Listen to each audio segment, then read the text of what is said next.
Assalamualaikum warahmatullahi wabarakatuh. Innal hamdalillahi wa syukralah, la haula wala quwata illa billah. Allahumma salli wa sallim ala Rasulillah sallallahu alaihi wasallam wa ala alihi wa sahbihi wa mawalah wa man tabi'ahu bi ihsan ila yaumil qiyamah. Allahumma la sahla illa ma ja'altahu sahla wa anta taj'alul hazana idza syi'ta sahla. Amma ba'du. Segala pujian dan syukur kita pada Allah Subhanahu wa taala. Dengan segala ujian yang sedang Allah timpakan kepada kita pada hari ini, kita masih tetap diberi oleh Allah Subhanahu wa taala rahmat untuk menjalani Ramadan dan berpuasa di siangnya, qiyam di malamnya, memperbanyak qiraatul Quran, memperbanyak zikir, berkumpul bersama keluarga dan bertaqarrub kepada Allah secara maksimal. Maka kita ucapkan alhamdulillah bi ni'matihi tatimmus salihah. Kemudian salawat dan salam kita untuk Rasulullah sallallahu alaihi wasallam dan seluruh keluarganya, seluruh sahabat-sahabatnya dan siapapun yang mengikutinya dengan ihsan sampai hari kiamat. Ada perkara yang sangat penting sekali mau saya sampaikan kepada kaum muslimin di seluruh dunia, khususnya orang-orang Islam yang beriman yang mengerti bahasa Indonesia. Yang pertama tentang gonjang-ganjing hantaman meteor di pertengahan Ramadan pada hari Jumat yang bertepatan dengan tanggal 15 untuk 1441 Hijriah ini, pas pertengahan Ramadan. Bahwa hantaman meteor itu akan menimbulkan dukhan. Sesungguhnya kejadian itu dengan izin Allah Subhanahu wa taala, saya meyakini tidak sekarang. Yang pertama, hadis itu adalah hadis yang dhaif jiddan, sangat lemah, dan juga menurut Ibnul Jauzi hadisnya adalah hadis palsu. Maka tidak pantas dan tidak boleh kita membangun akidah kita di atas dalil yang tidak jelas atau dalil yang dhaif. Syarat untuk mengambil keyakinan dan membina akidah itu adalah hadisnya wajib di atas sahih. Hadis sahih, hadis mutawatir. Dan apalagi kalau seandainya dalilnya jelas dari Al-Quran, maka sudah tidak ada yang perlu dikeragui lagi. Itu yang pertama. Yang kedua, syarat-syarat terjadinya hantaman besar. Yauma nabtishul arda yawma nabtishu batsyatal kubra. Pada hari kami hantam bumi ini dengan hantaman yang sangat besar. Itu bukan sekarang.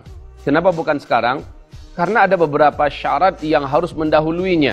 Ya, saya maksudkan syarat ini adalah beberapa kejadian yang terlebih dahulu harus mendahuluinya. Apa yang mendahuluinya? Pertama, dan ini penting sekali ya. Pertama, terjadi terlebih dahulu di mana uang yang dipakai di muka bumi ini bukan lagi uang kertas. Dan sekarang masih uang kertas yang dipakai. Maka berarti masa untuk hantaman besar itu dengan izin Allah dan menurut keyakinan saya bukan di zaman ini. Bukan pada masa ini, bukan besok maksud saya. Terus yang kedua, belum lagi terjadi penaklukan Masjidil Aqsa di Palestina. Karena ini juga adalah syarat di mana Masjidil Aqsa terlebih dahulu harus ditaklukkan. Ya, sementara sekarang Masjidil Aqsa masih dalam keadaan dikuasai oleh bangsa Yahudi yang mendirikan negara Israel di negeri jajahan Palestina. Dan yang ketiga, saudara-saudaraku yang kami muliakan, belum lagi muncul gunung emas dari dalam perut bumi Irak di atas aliran sungai Efrat.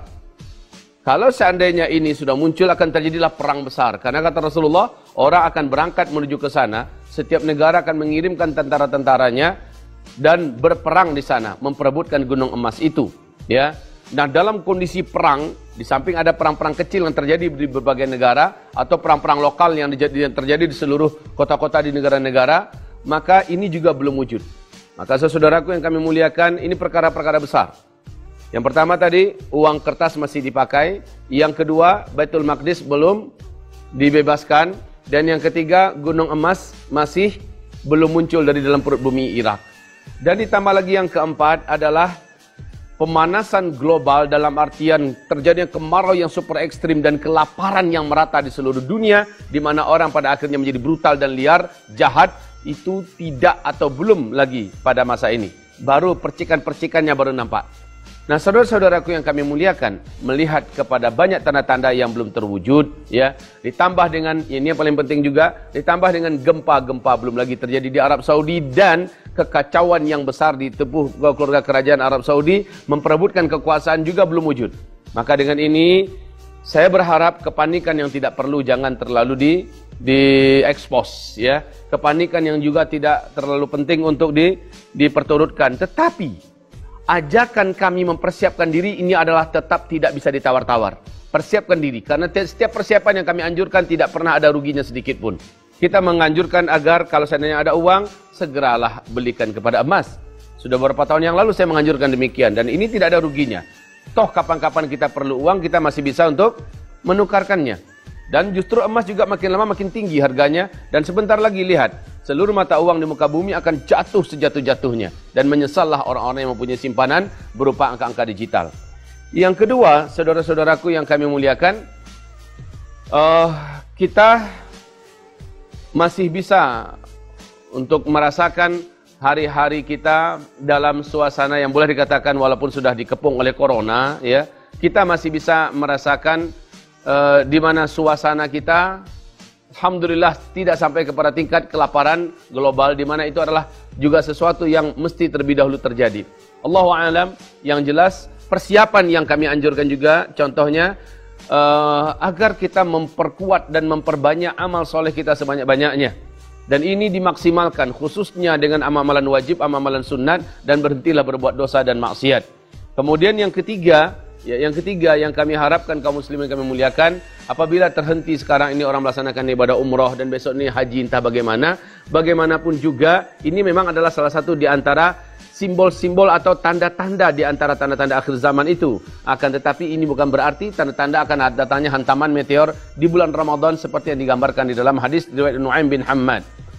Jadi persiapan berikutnya yang kami sangat anjurkan kepada kita semua adalah mempersiapkan stok makanan.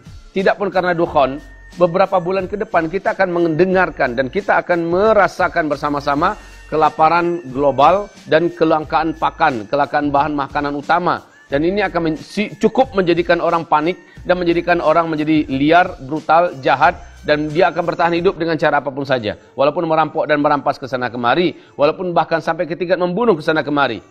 Dan untuk mempersiapkan ini penting sekali. Nah, ini juga tidak ada ruginya. Apa? Kalau kita kumpulkan padi, umpamanya kita stok beras bisa bertahan selama 6 bulan, 1 tahun ke depan, ini masih bisa kita nikmati. Kalau tidak terjadi apa-apa dan terjadi kelangkaan pakan, kita masih bisa memakannya. Apa sulitnya kaum muslimin yang kami muliakan? Ya, jadi dalam hal ini mumpung kita masih tenang, mumpung kita masih lapang, kondisi kita masih bisa beribadah dan berdoa kepada Allah, ini yang mesti diperbanyak. Berdoalah kepada Allah Subhanahu wa taala, maksimalkanlah doanya. Adapun nanti malam apa yang terjadi, serahkan pada Allah. Besok apa yang akan terjadi, serahkan pada Allah Subhanahu wa taala. Janganlah sampai ada yang berhenti kerja, kemudian dia pergi menyembunyikan diri ke dalam tengah hutan. Jangan pula ada yang langsung menjual rumah, kemudian dia bertekad langsung tinggal di bukit-bukit, di gunung-gunung. Ini bukan suatu langkah yang bijaksana. Tidak perlu ketakutan ini diperturutkan, karena sumbernya juga tidak benar. Kemudian juga tanda-tanda yang pasti dari Rasulullah juga tidak ada yang mendahuluinya. Demikian juga belum lagi terbunuh seorang lelaki nafsun zakiyah, ya, lelaki yang mempunyai jiwa yang suci, yang terkenal di tingkat dunia, orang beriman di muka bumi mencintainya, punya jasa yang besar terhadap Islam. Ini juga belum terbunuh. Maka saudaraku, banyak hal yang perlu kita pertimbangkan dalam hal ini, tapi yang terpenting memang persiapkan diri dan juga fisikmu. Ini juga saya sangat anjurkan. Fisik kita persiapkan sesehat-sehatnya fisik, seringan-ringannya fisik. Jadikanlah kita memiliki kemampuan bela diri dalam berbagai jenis senjata tangan kosong dan senjata tajam, ya. Karena ke depan adalah hari-hari berat untuk melindungi diri kita, melindungi nyawa kita, melindungi agama kita, melindungi kehormatan keluarga kita.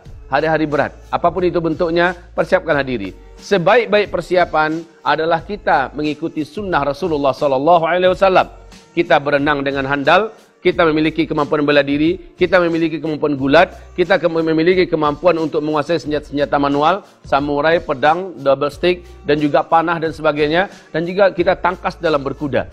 Maka ini adalah sunnah-sunnah dari Rasulullah SAW. Ini yang paling saya anjurkan. Kemudian, bila kita memang punya harta, stop. Sebaiknya tidak usah lagi dengan harta itu, ya. Kita membangun villa-villa mewah, ya, membangun rumah-rumah yang hanya orang-orang jahil saja yang layak membangunnya, ya. Kita cukup membangun rumah yang sederhana buat kita, dan perkuatlah agama Allah ini dengan harta kita. Sebagian harta kita simpankan kepada Allah Subhanahu wa taala. Ini lebih baik saudaraku. Semoga siapapun yang mendengarkan penyampaian ini dapat mengambil langkah-langkah yang pantas, langkah-langkah yang bijaksana, dan khususnya dalam menyikapi tanggal 15 Ramadan, hari Jumat besok hari.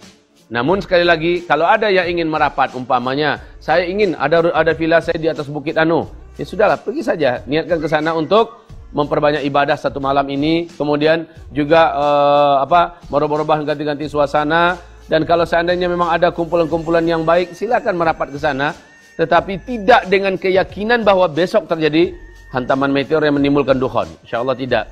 Allahu a'lam. Kalau saya mengatakan peluangnya sangat kecil, ya sangat kecil. Kalau boleh dikatakan berapa persennya, 97%-nya adalah tidak terjadi, 3%-nya mungkin saja terjadi. Sekali lagi serahkan kepada Allah ilmunya. Amin ya rabbal alamin. Tapi mempersiapkan stok makanan di rumah untuk sekarang ini sudah harus. Dan hal ini jangan sampai ditunda-tunda. Sebab setelah ini kita memang akan menghadapi hari-hari di mana bumi mengalami kesulitan untuk mendapatkan makanan pokok karena kasus corona ini. Ya, jadi demikian saja yang dapat kami sampaikan di pagi hari ini untuk seluruh kaum muslimin. Ini adalah hari Kamis, tanggal 14 Ramadan ya. 14 Ramadan bertepatan dengan berapa Mei sekarang? 7 Mei. Ya, bertepatan dengan tanggal 7 Mei.